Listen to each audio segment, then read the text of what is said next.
കുറച്ച് കഞ്ഞി എടുക്കട്ടെ മാണിക്ക. എടുത്തോളൂ. കഞ്ഞി മാത്രമാക്കണ്ടെന്നേ, കുറച്ച് പുഴുക്കും പിന്നെ നല്ല ചുട്ട പപ്പടം കൂടി ഉണ്ടെങ്കിലേ ആഹാ അന്തസ്.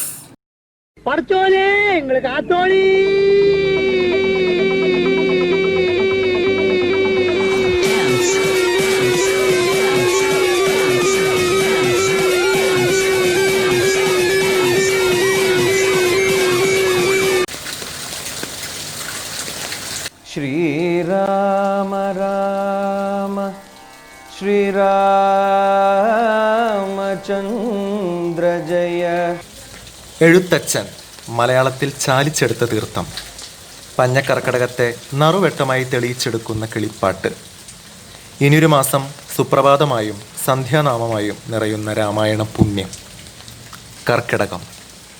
കഞ്ഞികളെ ഒരു കഥ പറയാം, ഈ കൊറോണ കാലത്തിൽ കഥ പറയാം. നമസ്കാരം ഗഡീസ്, ഇറ്റ്സ് മീ ബാഹുമോൻ.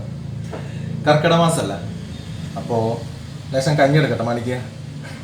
കഞ്ഞി മാത്രമല്ല, നല്ല നാടൻ ചെറുപയർ പുഴുക്കും നല്ല ചുട്ട പപ്പടമുണ്ട്. വേണം? ശരിയാക്കി തരാം. Break the chain. കൈ വിടാതിരിക്കാം, കൈ കഴുകൂ. എല്ലാവർക്കും സുഖമല്ലേ എന്ന് പ്രത്യേകം ചോദിക്കുന്നില്ല, കാരണം നമുക്കറിയാം നമ്മളിപ്പോൾ ഒരു അത്ര നല്ല സുഖമല്ലാത്തൊരവസ്ഥയിൽ കൂടെയാണ് കടന്നു പോകുന്നത്. അപ്പോൾ കുറച്ച് ടെൻഷനൊക്കെ റിലാക്സ് ആയിട്ട് എല്ലാവരും ഇരിക്കുക, വീട്ടിൽ തന്നെ ഇരിക്കുക, സേഫായിരിക്കുക, സ്ട്രോങ് ആയിരിക്കുക, ഹെൽത്തി ആയിട്ടിരിക്കുക.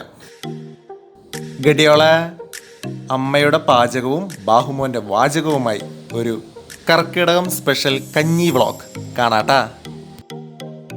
ഇതെന്തുട്ട സംഭവം എന്ന് മനസ്സിലായ? നമ്മുടെ കഞ്ഞി ഈ സമയത്ത് കഴിക്കാൻ പറ്റിയ ഒരു സംഭവമാണ് കേട്ടോ. നല്ല നാടൻ കഞ്ഞി. കഞ്ഞി തിളച്ച് മറിഞ്ഞ് ഇവിടെ റെഡി ആയിട്ടിരിക്കുന്നുണ്ട് കേട്ടോ. ഇനി അടുത്തതായിട്ട് ഇതിൻ്റെ കൂടെ കഴിക്കാൻ ഒരു പുഴുക്ക് നമുക്ക് തയ്യാറാക്കിയാലോ. നല്ല ചെറുപയർ പുഴുക്ക്. അതിനായിട്ട് ചെറുപയർ നമ്മൾ വെള്ളത്തിൽ കുതിർത്ത് വെച്ച ചെറുപയറാണ് കേട്ടോ. നമ്മൾ ആവശ്യത്തിന് കുക്കറിലിട്ട് നമുക്കൊന്ന് വേവിച്ചെടുക്കാം. ആവശ്യത്തിന് വെള്ളവും ഉപ്പും ചേർത്ത് കുക്കർ അടച്ച് വെച്ചങ്ങ് വേവിച്ചെടുക്കാം.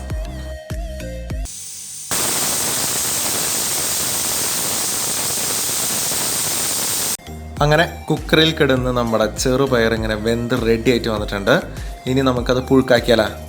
അപ്പോൾ അതിന് വേണ്ടിയിട്ട് നമുക്ക് നല്ല നാടൻ രീതിയിലാണ് നല്ലതും. അപ്പോൾ നാടൻ രീതിയിൽ നല്ല കല്ലിൽ നല്ല ഉള്ളി ചതച്ചെടുക്കുകയാണ്. അതിൻ്റെ ഒപ്പം തന്നെ കുറച്ച് വെളുത്തുള്ളിയും പിന്നെ വറ്റൽ മുളകും നമുക്കൊന്ന് ചതച്ച് ഇടിച്ച് നമുക്ക് ചേർക്കാം.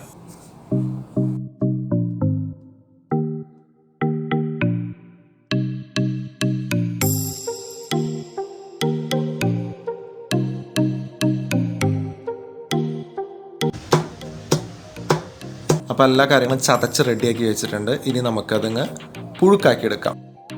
നല്ല മൺചട്ടിയിലേക്ക് വെളിച്ചെണ്ണയും അതിലേക്ക് ഒന്ന് താളിക്കാൻ വേണ്ടി കടുകും വറ്റൽ മുളകും പിന്നെന്താ നമ്മുടെ കറിവേപ്പിലയും പൊട്ടിക്കാം.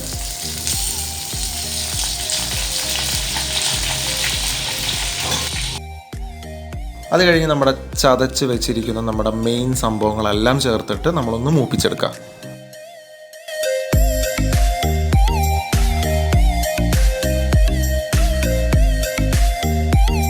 ഒന്ന് മൂത്ത് കഴിയുമ്പോൾ അതിലേക്ക് നമുക്ക് പൊടി ഐറ്റംസ് നമുക്ക് ചേർക്കാം. മഞ്ഞപ്പൊടിയും മുളക് പൊടിയും ആവശ്യാനുസരണം ചേർത്ത് കൊടുത്ത് വഴറ്റിയെടുക്കാം.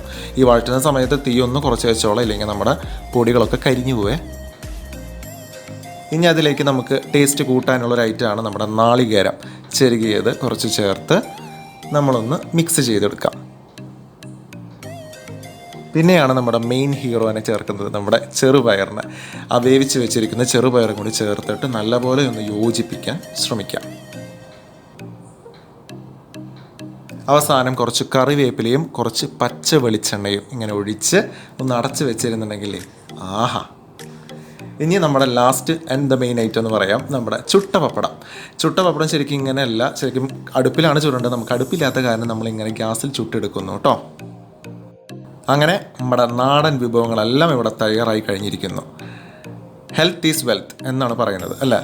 ശരിക്കും ഈ ഒരു സമയത്ത് ഹെൽത്തിന് വളരെ ഇമ്പോർട്ടൻസ് ഉണ്ട്. അപ്പോൾ ഇതുമാതിരത്തെ നല്ല ഹെൽത്തി ആയിട്ട് ഫുഡാണ് ശരിക്കും ഈ ഒരു സമയത്ത് നമ്മൾ കഴിക്കേണ്ടത്. അപ്പോൾ ഇതുമാതിരി നല്ല അടിപൊളി ഫുഡുകളൊക്കെ ആയിട്ട് നിങ്ങൾ ഈ ലോക്ക്ഡൗൺ കാലം ഒന്ന് കഴിച്ച് റിലാക്സ് ആയിട്ടിരിക്കുക, ഹെൽത്തി ആയിട്ടിരിക്കുക. കൂടുതൽ റിലാക്സ് ആവാൻ വേണ്ടിയിട്ട് നമ്മുടെ പുതിയ പുതിയ വീഡിയോസൊക്കെ വരുന്നതായിരിക്കും. അത് കാണാൻ വേണ്ടിയിട്ട് നമ്മുടെ ഈ കുഞ്ഞു ചാനൽ സപ്പോർട്ട് അടിക്കാനും സബ്സ്ക്രൈബ് ചെയ്യാനും മറക്കല്ലേ.